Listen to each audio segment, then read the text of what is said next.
Всем доброе утро.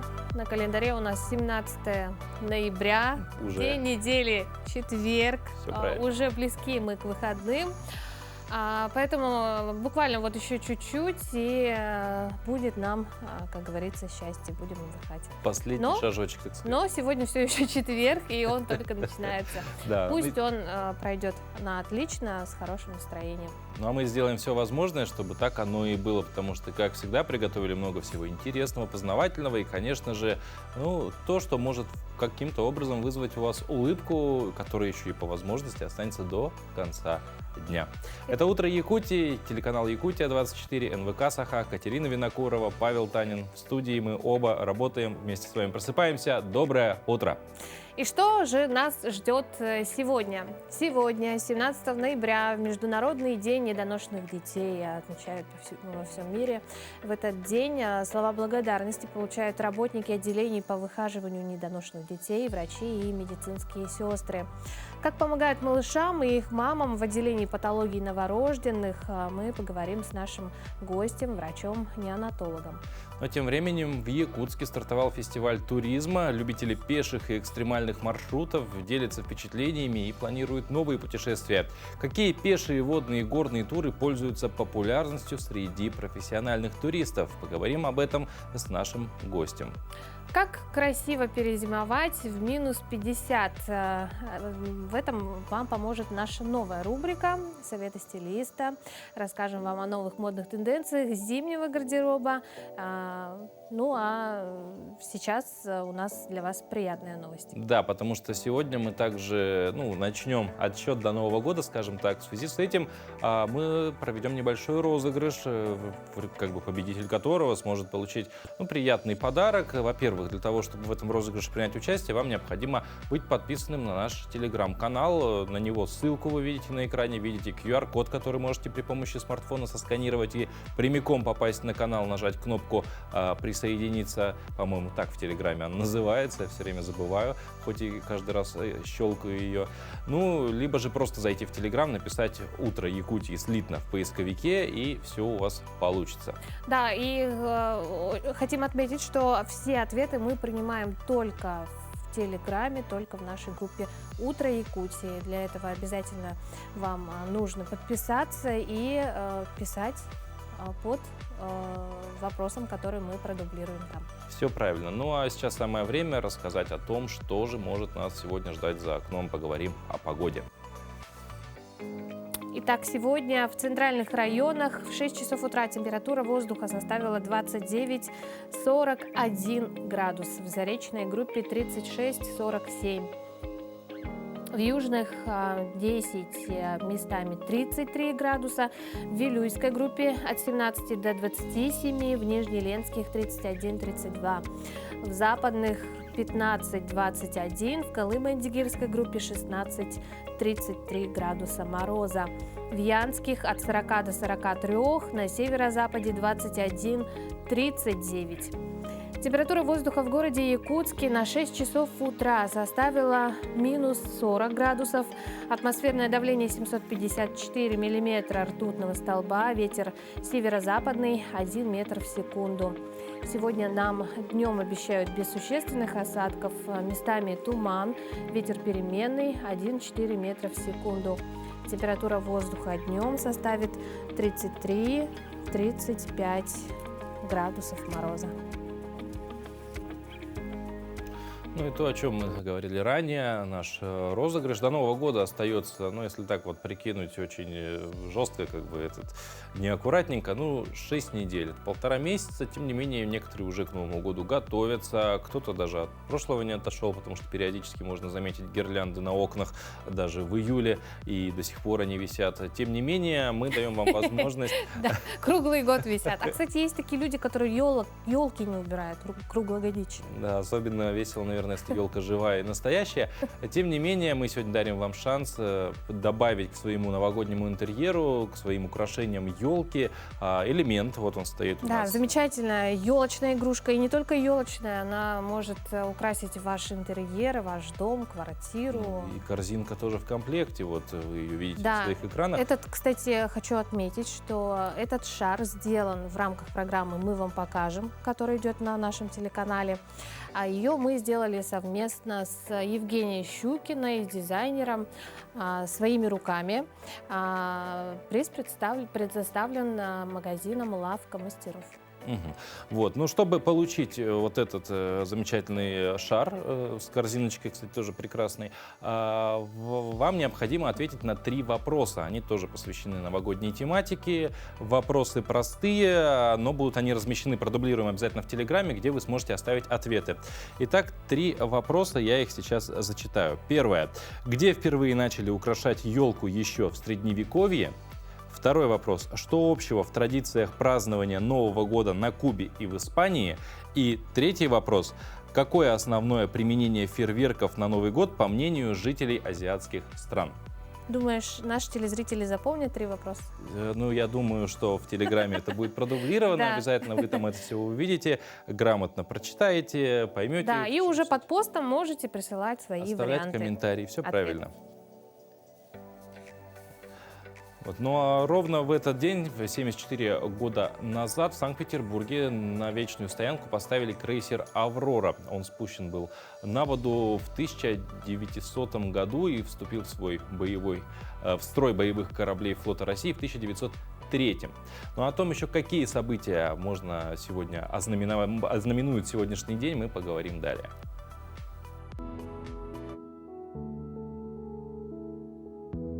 На календаре 17 ноября. Сегодня отмечают Международный день студентов, День недоношенных детей, Всемирный день философии, День отказа от курения.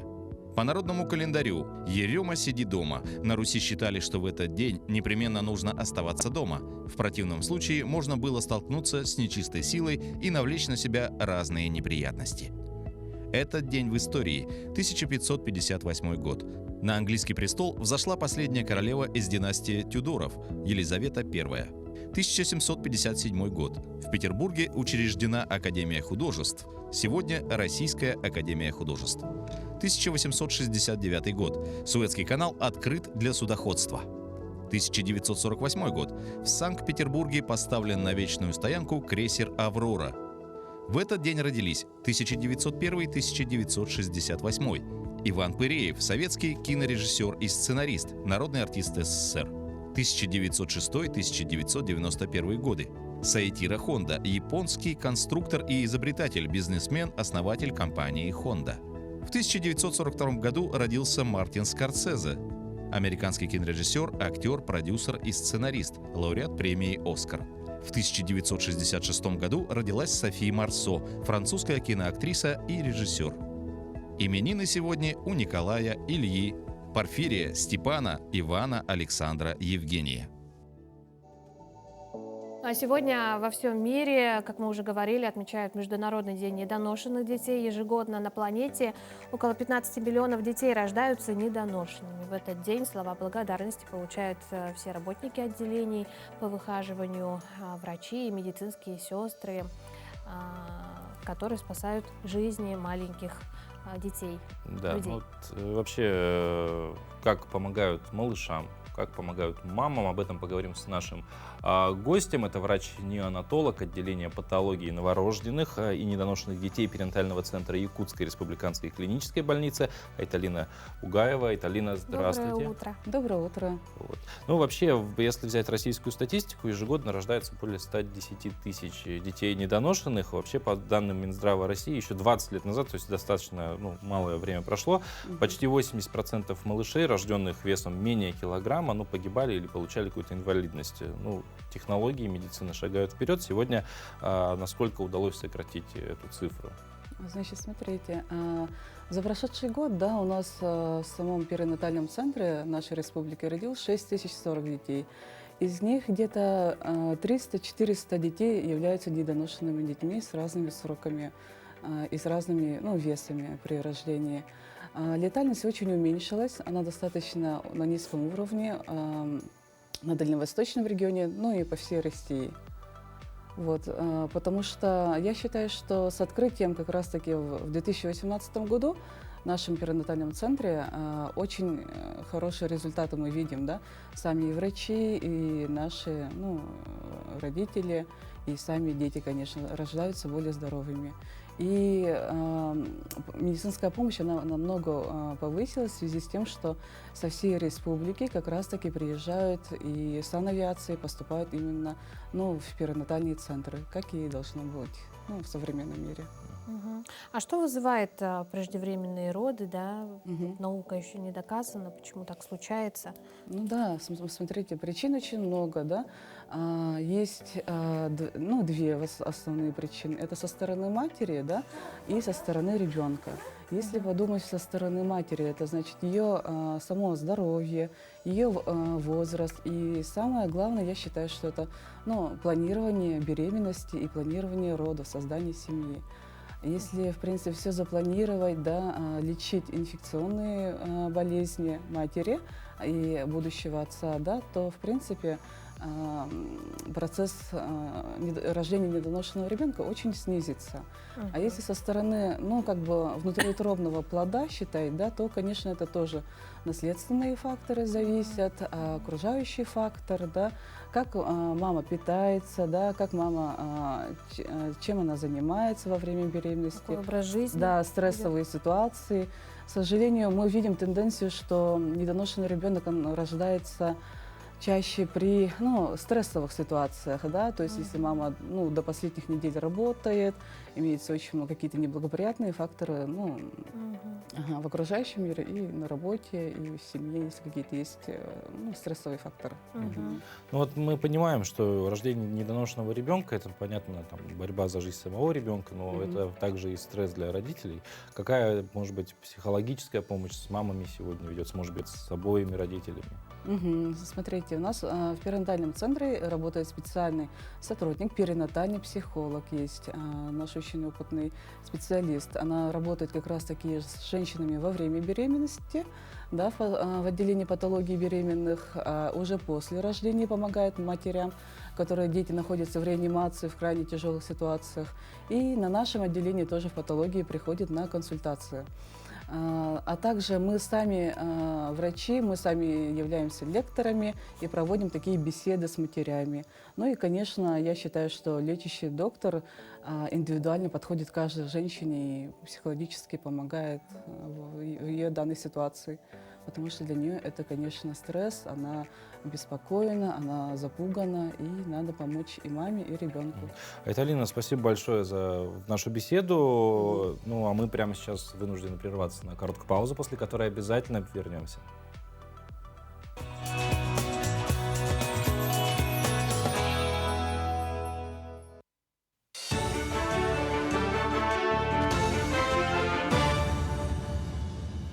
Доброе утро, вы смотрите новости.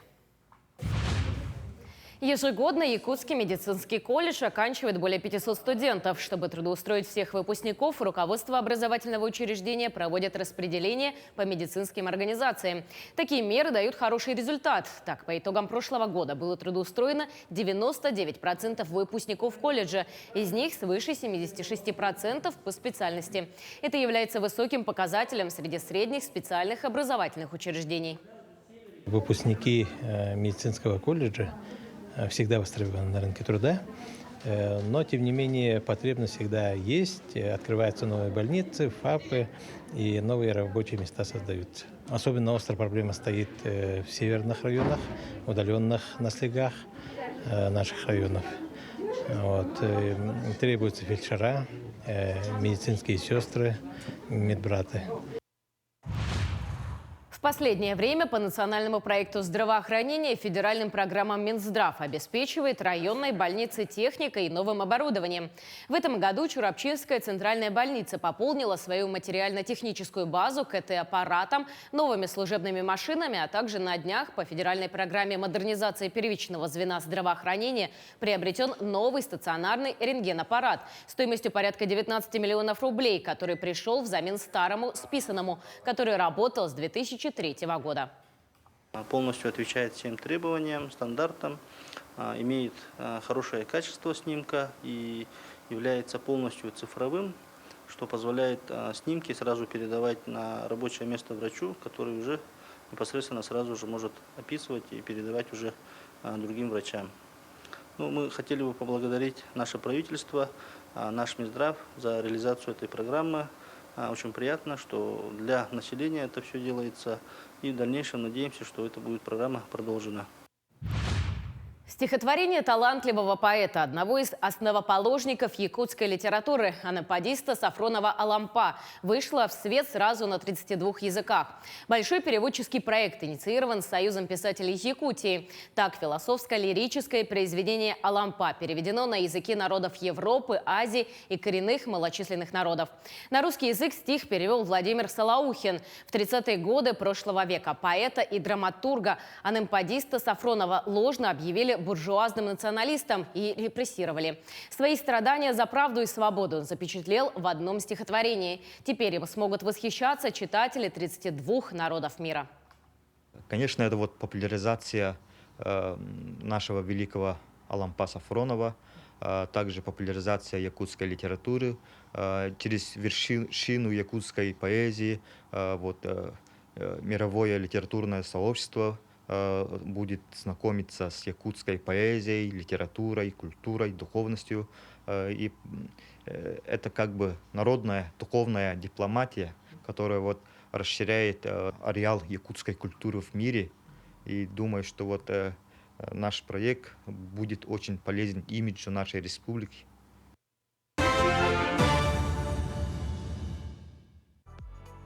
Ну и еще одна новость. В Верхояне встретили Юрия Слепцова, который принимал участие в специальной военной операции на территории Украины.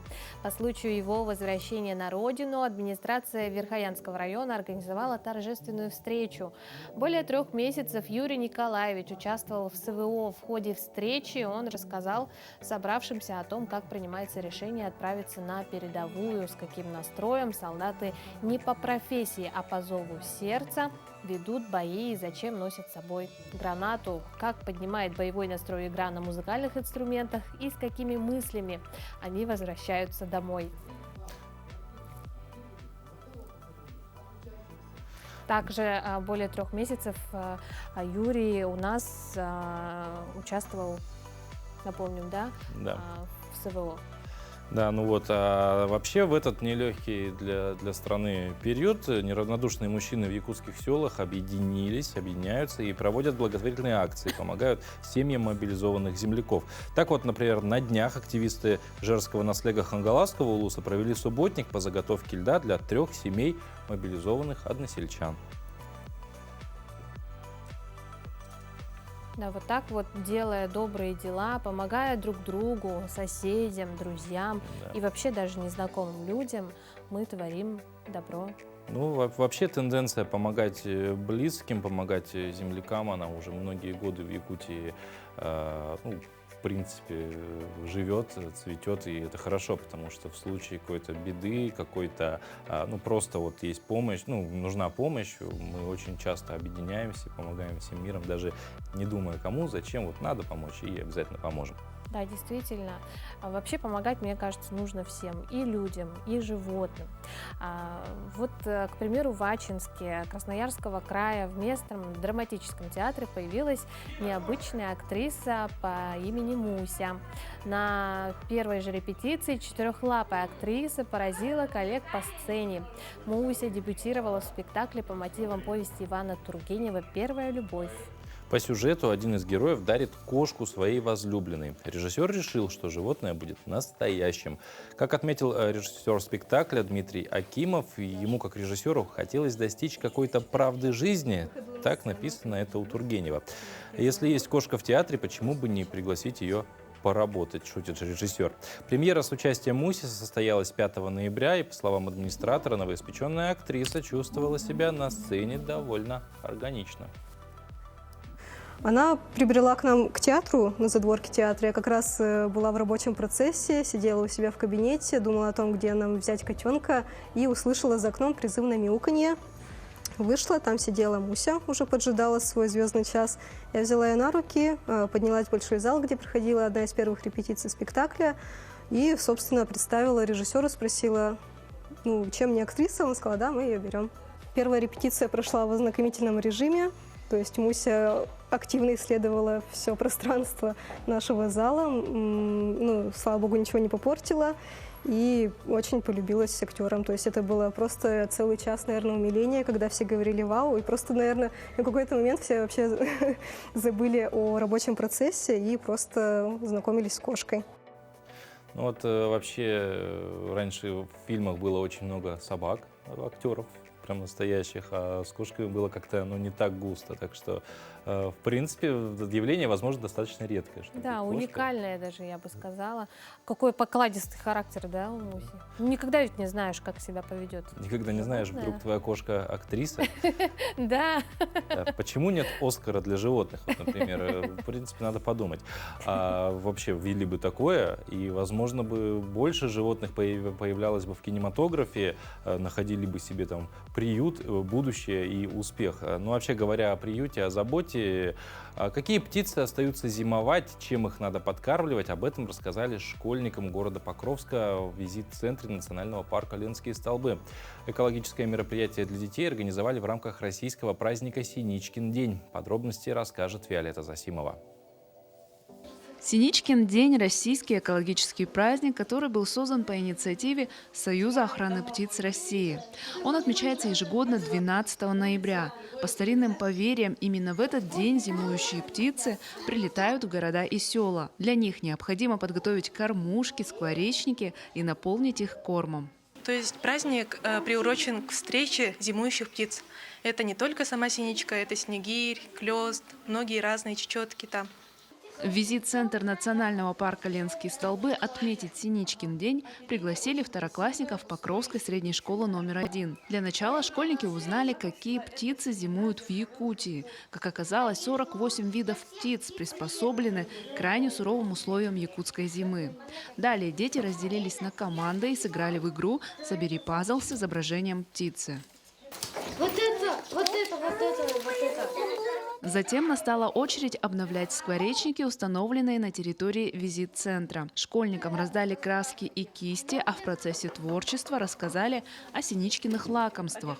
Это подкормка, которую можно давать зимующим птицам. Например, несоленое сало, нежаренные семечки тыквы, подсолнечника и арахиса. Также дети узнали, чем нельзя кормить птичек. Ну, я узнала, что синичков нельзя кормить солеными вещами. Еще я узнала, нельзя еще кормить их вещами, которые люди едят. Например? МНД, еще мясо им нельзя. Птичек нельзя кормить этим огурцами солеными и хлебом. А почему нельзя? Потому что они могут заболеть. Обновленные скворечники остались сохнуть, после их развесят на прежние места и наполнят полезным кормом. Помимо этого, национальный парк Ленские столбы сейчас проводит республиканский конкурс детских рисунков «Синичкин день». Принимаются работы с изображением птицы-синицы в любой технике. Возраст участников от 6 до 17 лет включительно. Прием работ длится до 20 ноября. Куда направлять свои рисунки, узнавайте по номеру 84112 31 86 21. Виолетта Засимова, Федор Тарасов, Хангаласский улус. Ну, а мы хотим напомнить. Да. Да?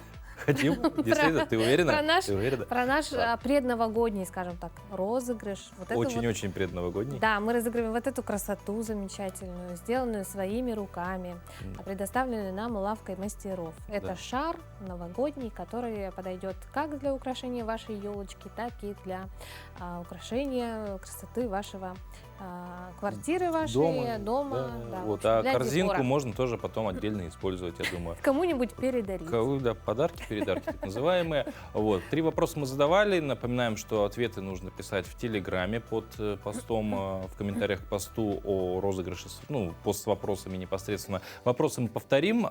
Первое — это где еще в Средневековье впервые начали украшать елку, какие схожие традиции есть, новогодние традиции у жителей Кубы и Испании, и основное предназначение фейерверков на Новый год, по мнению жителей азиатских стран. Вот на 3 вот этих вопроса нужно ответить в Телеграме. Видите ссылку на Телеграм, видите QR-код, который можно сосканировать.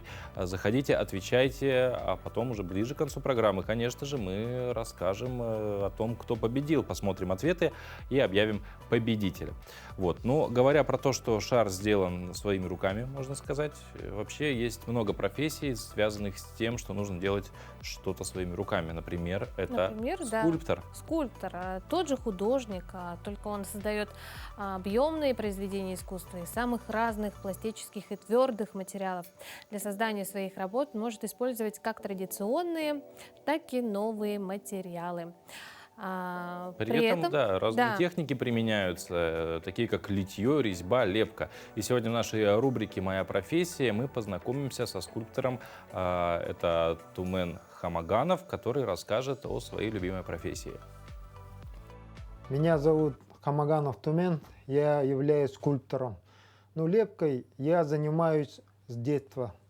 И насколько я помню, у меня в руках постоянно был пластилин. И в старших классах я немножко вот это вот занятие подзабыл. Это где-то 10 лет тому назад я потихонечку стал возвращаться к занятию лепкой. Так, в основном я работаю пластилином. Это скульптурный профессиональный пластилин, как бы Monster Clay называется. Вот детские пластилины, которые продаются, они не очень такие, как бы для работы неудобно. Они прилипают, там форму не держат, И в основном лучше работать профессиональными материалами. И, конечно, инструменты, без инструментов никак. Одна работа я делаю 2 месяцев. В основном поступают заказы с предприятий, с организаций. И заказывают вот такие скульптуры, допустим, известных людей. Это портретные работы. Допустим, портретно стоит около 70 тысяч. Допустим, вот этот человек, он делался в течение 1,5 месяца. И, стоит такую сумму. А такие творческие работы, они чуть дешевле, порядка 50 тысяч выходит. Скульптор должен обладать, конечно, усидчивостью. Сидишь долгое время и лепишь. Конечно, это мелкая моторика, Чем меньше скульптура, тем напряжение больше. И поэтому эти навыки надо как-то себе тренировать, Работа скульптуры требует, соответственно, усидчивости. Профессия скульптора подойдет, само собой, творческим людям, Те, кто хотят выразить себя через это направление. Паша, как ты часто пользуешься услугами в электронном виде? Да. На самом деле очень часто, потому что я человек, который, наверное, очень сильно поддерживает цифровизацию всего и вся. Это и оплата коммунальных услуг. Я уже года 3 только через электронные сервисы это делаю. Опять же, какие-то что-то госуслуги наши. Спасибо им большое. На самом деле очень удобный сайт, очень удобный сервис. любую услугу можно получить. Самое популярное, конечно, это же особенно для людей с детьми. Да. Это, конечно, записаться к врачу. Записаться к врачу, Да. конечно, ну и пожилым нашим, да, помогать записываться. В том да? числе. Действительно, электронные услуги очень прочно вошли в нашу жизнь, упрощают наши проблемы, экономят время, что очень важно в современном мире. Кстати, недавно для людей с инвалидностью также появилась услуга электронный сертификат. Вот как им воспользоваться и что это такое, узнаем далее. Он включился. Вот тут заряжается, как телефон заряжаете. И получается у вас два звонка.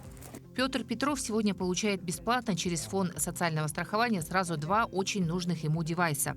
Телефон с телетекстом и специальный домофонный звонок с браслетом. Плотник в прошлом, мужчина в трудные 90-е годы, совмещая разные работы, подорвал здоровье и стал инвалидом. Потом у меня глаза, уши, и нога начал, болеть. Поэтому я инвалидом нынче вышел. Заказанные технические средства мужчина ждал месяц. В следующий раз нужный ему слуховой аппарат специалисты фонда посоветовали приобрести уже через новую систему – электронный сертификат. Такой способ обеспечения людей с инвалидностью техническими средствами реабилитации заработал в стране с прошлого года. Якутяне тоже могут им активно пользоваться. Главное его преимущество – быстрота и удобство. Он хорош, что моментальное может быть использование этого сертификата, то есть он может пойти в любой магазин, который именно работает как точка продажи по электронному сертификату, и купить определенное средство реабилитации, которое ему нужно согласно характеристикам, то есть индивидуальным характеристикам, но обязательно, что у него есть рекомендация в индивидуальной программе реабилитации. Так, если раньше человек заказывал инвалидное кресло, слуховой аппарат, трость или любой другой специализированный товар только через фонд соцстраха и ждал, пока пройдут торги, будет заключен контракт и произойдет поставка, то сейчас, получив электронный сертификат, он может приобрести нужную ему вещь в магазине или заказать по интернету по своим индивидуальным запросам. Сделать это достаточно просто через приложение госуслуги. Это очень легко используется, потому что сертификат он привязывается к любой банковской карте, но обязательно карта МИР. И он просто подходит в любой магазин, который именно осуществляет реализацию по сертификатам, и выбирает и покупает. Правда, пока в Якутске и в других городах республики магазины только начинают работать по этой системе, и нужно список этот уточнять. И мы заливаем это все гипсом. И после этого начинаем уже обработку всего этого. И после этого уже получается корсет. Компания «Ортолайф» – ортопедическая мастерская по производству индивидуальных технических средств реабилитации, протезов, ортезов, ортопедической обуви, тоже пока только планирует со следующего года включиться в систему электронных сертификатов. На данный момент пока что ортезы и протезы, они еще не вошли в перечень электронного сертификата. Ждем пока. Но, как надеются в местной компании, если все формальности будут решены, людям с инвалидностью станет удобно получать необходимые средства реабилитации в месте проживания. Изменится качество продукции, это однозначно, то есть сроки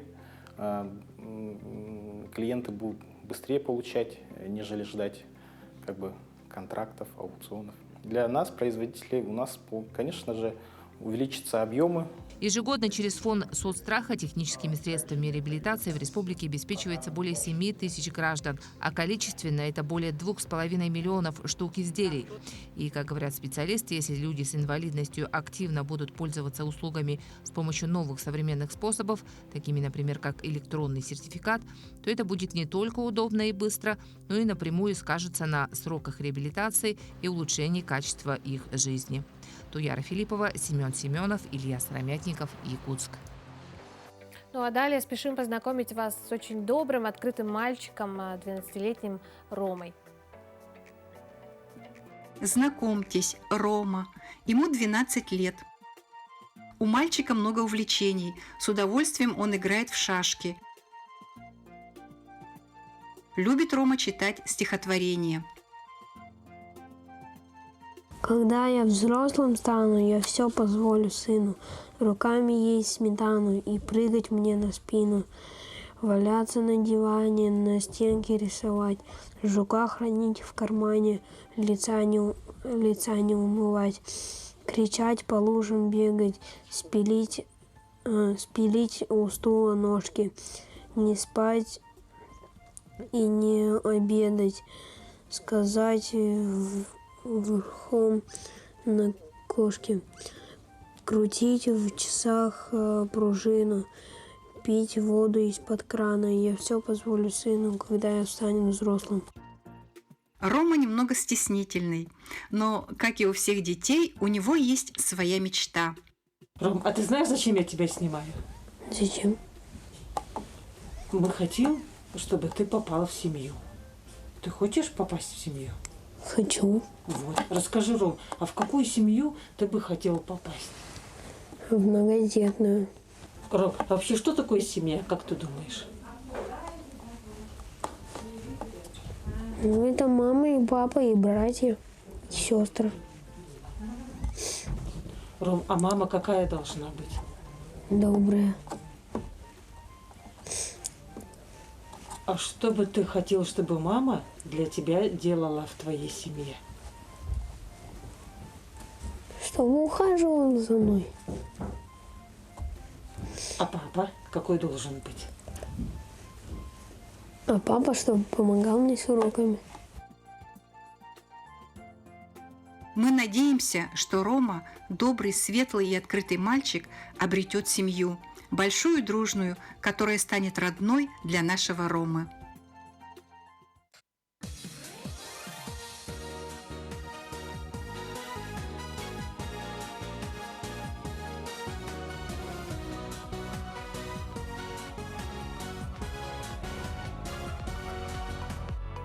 А в Якутии наступили уже сильные холода, и главный вопрос – это, конечно же, как себя утеплить к этому времени года, особенно учитывая, что теплые вещи зачастую могут ударить по кошельку. Но стилисты утверждают, что можно собрать себе теплый такой гардероб, особо сильно не потратившись. Достаточно просто собрать, так сказать, базу. Подробнее об этом далее. Сегодня мы с вами поговорим о зимней одежде, которая актуальна в этом сезоне. Обязательно обратите внимание на то, чтобы ваш гардероб был максимально сочетаемый, потому что именно зимой сложнее всего выбрать для себя грамотный аутфит. Поэтому обратите внимание на наши тренды. Яркий свитер – это всегда классное вложение в зимний гардероб, потому что именно яркий свитер будет подсвечивать вашу визуальную зону и добавлять позитивного настроения в холодные зимние будни. Такой свитер отлично будет смотреться как с джинсами, так и хорошо будет сочетаться с другими вязаными брюками. Возможно сочетать с кожаными брюками и интересными юбками плиссе или, возможно, даже принтованными в клетку или полоску. Трикотажный костюм – это один из трендов сезона. Если вы обратите внимание на модных инфлюенсеров, то сразу заметите, что многие уже облачились и выбрали для себя разные трикотажные костюмы в ярких цветах.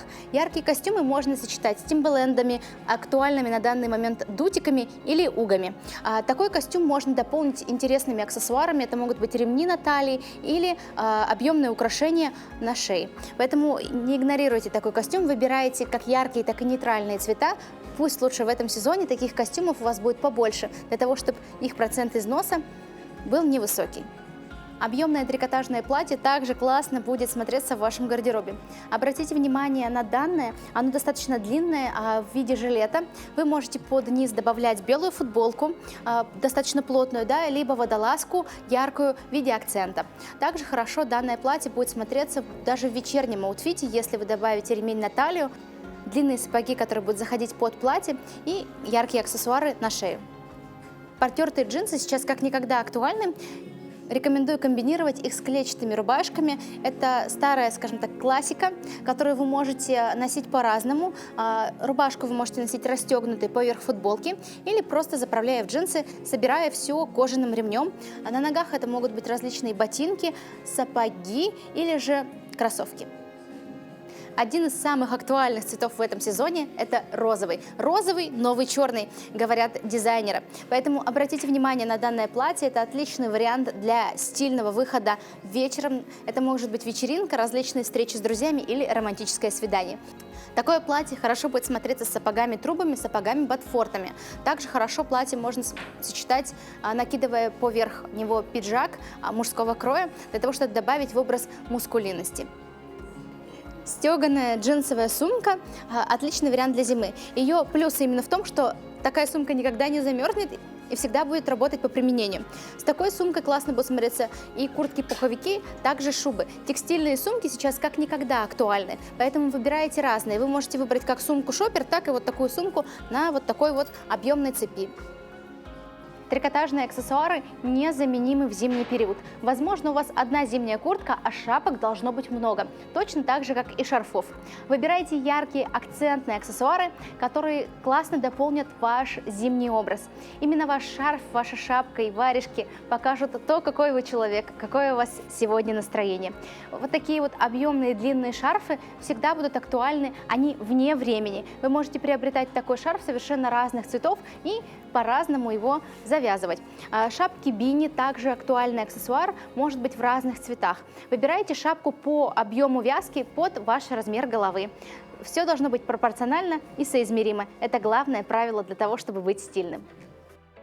А вообще, если вы готовы пожертвовать красотой, не знаю, этим, как его, эстетикой и так далее, самая теплая одежда, конечно, какая? Одежда для туризма.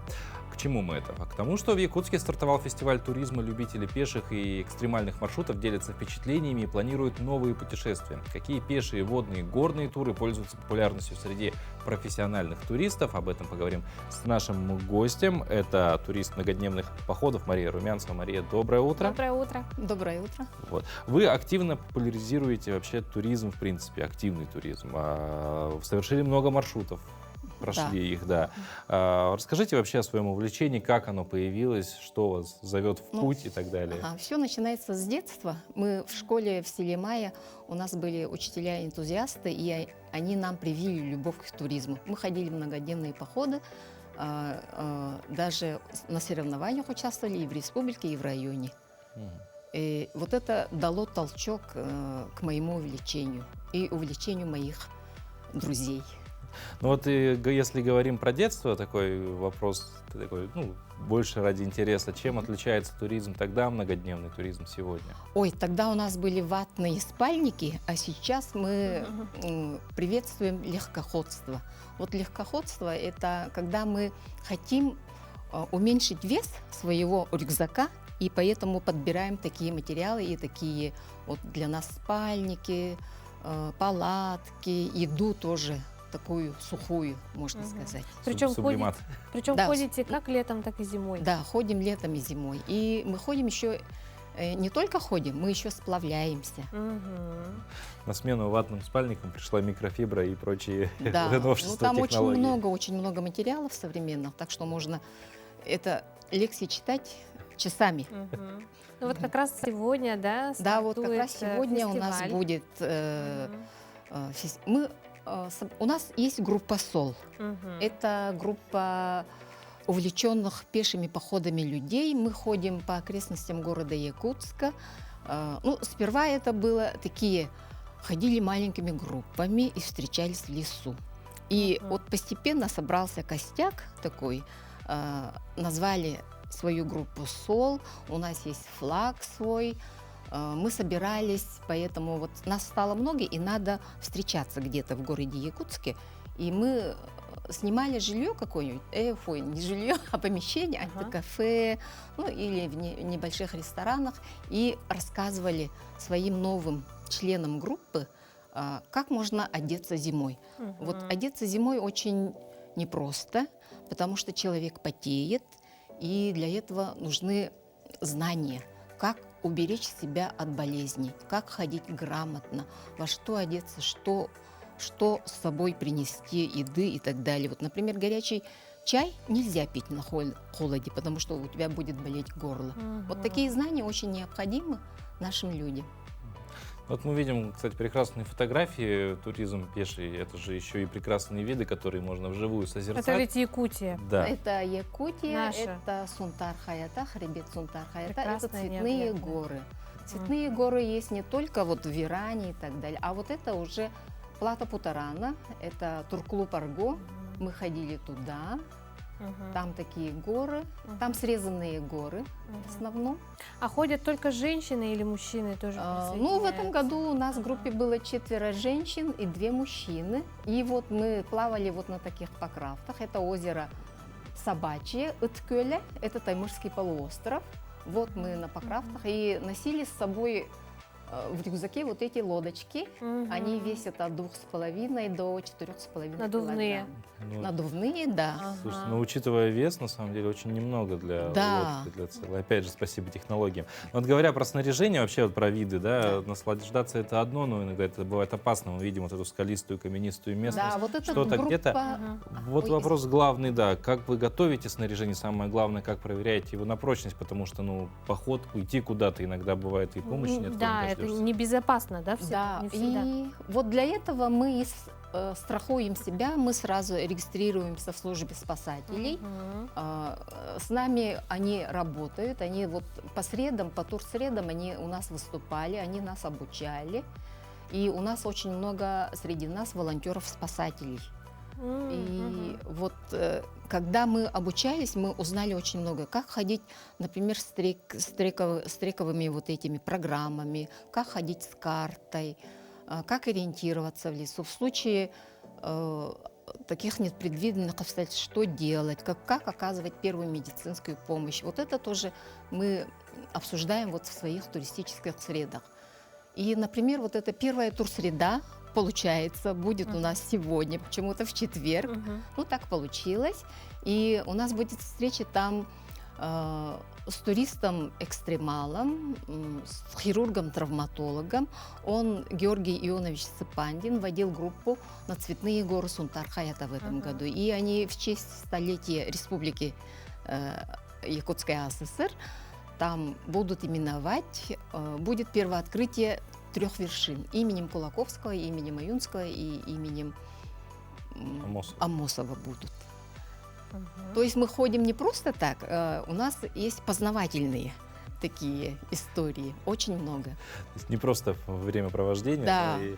Да, и познавательные, да, какие-то моменты, и наслаждение, наслаждаться вот красотой, да, нашей Якутии, и общение, то есть столько плюсов. Да, и вот с походов ты приносишь очень много фото и видеоматериала. И вот мы хотим поделиться вот этими фото-видеоматериалами вот на своем фестивале, который состоится 11 декабря вот этого года. Мы собираем со всей республики от туристических сообществ, от туристических клубов, от туристических фирм, которые занимаются именно активным туризмом, многодневными походами, отчеты. 11 декабря где будет проходить? Макаров Егор Петрович, он тоже турист-экстремал, и он поддержал нашу инициативу. И эта инициатива, конечно, была года 3 назад, до пандемии, мы собирались тоже точно так же. И вот в этом году тоже там же соберемся. Мария, спасибо большое. Ну, еще больше вам увлекательных и интересных маршрутов желаем. Да, конечно. такой же энергии, оставайтесь такой же красивой. Спасибо большое. Ну, а прямо сейчас передадим слово нашим коллегам из информационной службы.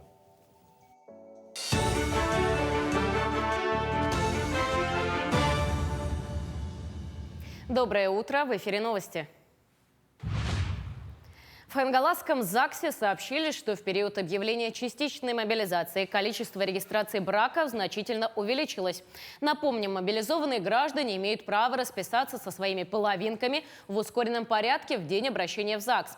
При себе нужно иметь паспорт и повестку. При этом не обязательно наличие свадебных нарядов, толпы родственников и даже колец.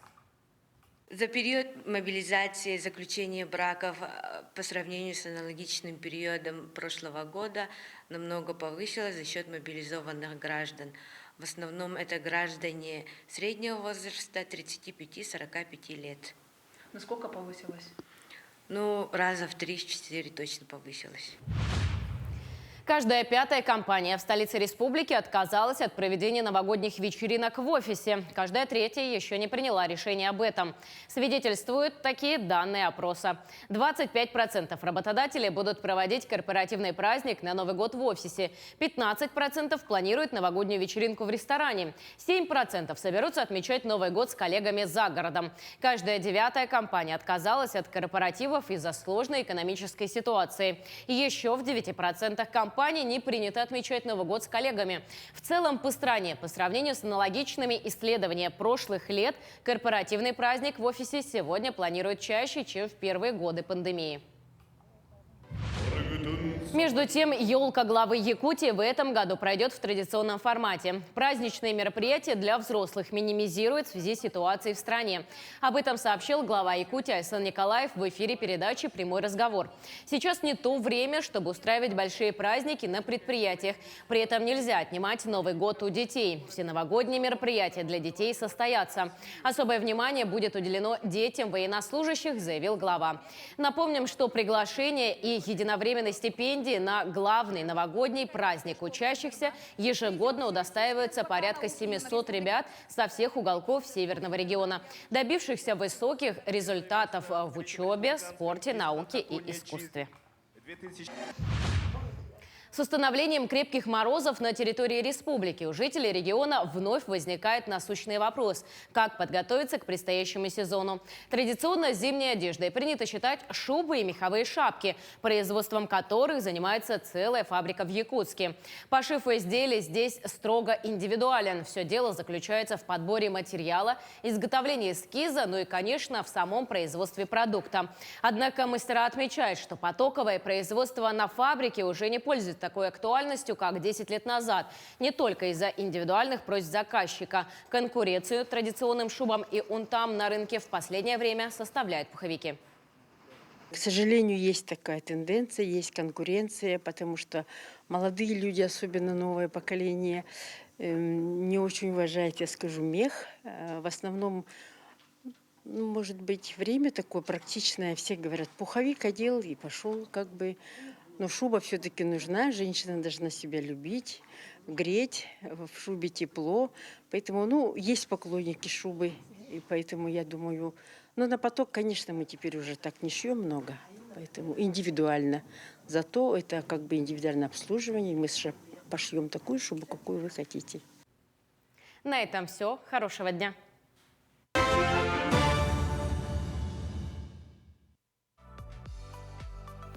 Спасибо нашим коллегам за новости, за то, что держат нас в курсе событий в мире. Ну а мы, уже эфир близится к концу, мы, естественно, должны подвести итоги нашего сегодняшнего розыгрыша, который мы, напомню, провели в честь... Сегодня в рамках программы в честь предстоящего праздника, Нового года. Готовим вас, снаряжаем к празднику. Да, будем называть поднимаем вам это настроение. Так. Да. 3 было вопроса, на которые нужно было ответить в инсту... Чуть не сказал, да? Конечно, Телеграм, инсайд наш Телеграм нужно было ответить. Вопросы были следующие. Где впервые начали украшать елку еще в Средневековье? Что общего в традициях празднования Нового года на Кубе и в Испании? Какое основное применение фейерверков на Новый год, по мнению жителей азиатских стран? И самой первой на все 3 вопроса ответила Вероника Верона. Ну, во всяком случае, так в Телеграме она называется. И первый ответ — это, конечно же, в Германии начали праздновать. Кстати, были там дальше уточнения в некоторых вопросах. Второе, в традиции Кубы и Испании, это съедание 12 виноградин. И какое основное применение фейерверков на Новый год, по мнению жителей азиатских стран, это, конечно же, отпугивание злых духов, а не просто поджечь, красиво. Все. И мы кажется, в дядю Толю попало. Мы поздравляем нашу уважаемую телезрительницу Веронику. Обязательно с вами свяжемся и расскажем, как забрать вот этот новогодний шарик. Да, ну а прямо сейчас моя любимая рубрика, потому что мы сейчас узнаем, какие кинопремьеры нас ожидают в кино уже с сегодняшнего дня. Давайте посмотрим.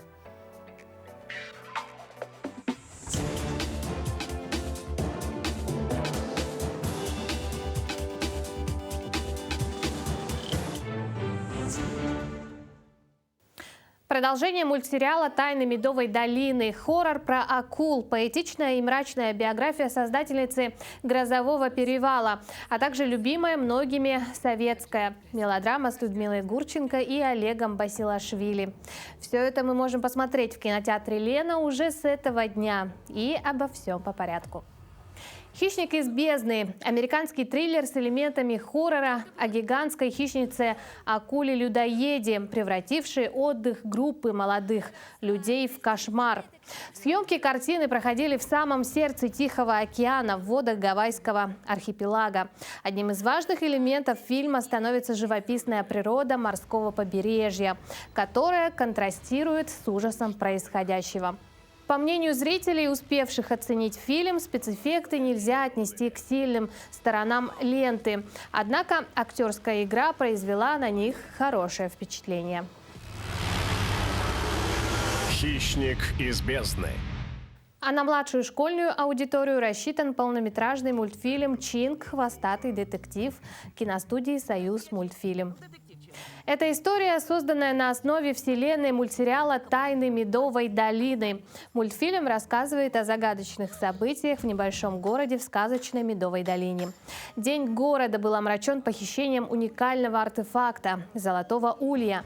Расследованием преступления занимаются детектив Сова Софи и ее помощник Бельчонок Чинг, которого связывают с пропажей. Жизнь как роковой роман любви и смерти.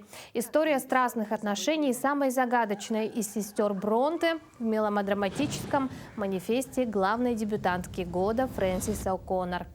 Своенравная Эмили Бронте почти не покидает родовое поместье в Йоркшире. Она живет в мире печальных грез, боготворит брата Бренуэлла, терпит покровительство старшей сестры Шарлотты. Однажды их дом принимает постояльца, обаятельного викария Уильяма Уэйтмана. Эмили влюбляется в него, переживая мгновение тайной страсти, бунт, взлеты и падения.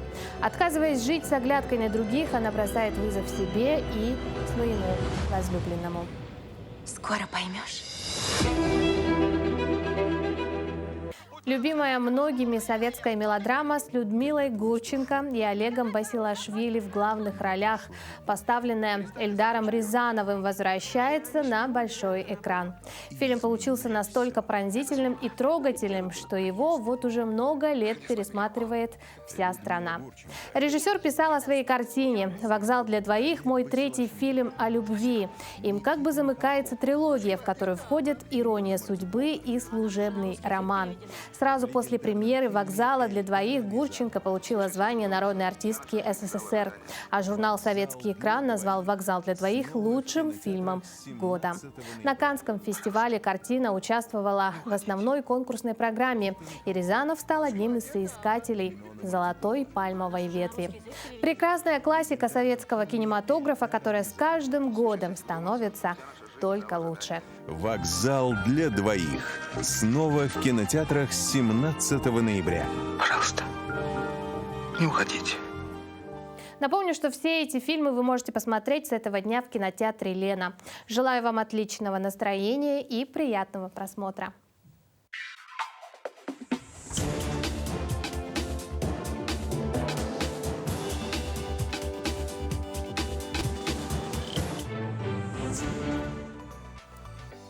На этом наша программа подходит к концу. Вот так вот начался четверг. Пусть все сегодня у вас обязательно получится. Улыбайтесь весь день. Завтра встретимся. Хорошего вам дня. До встречи.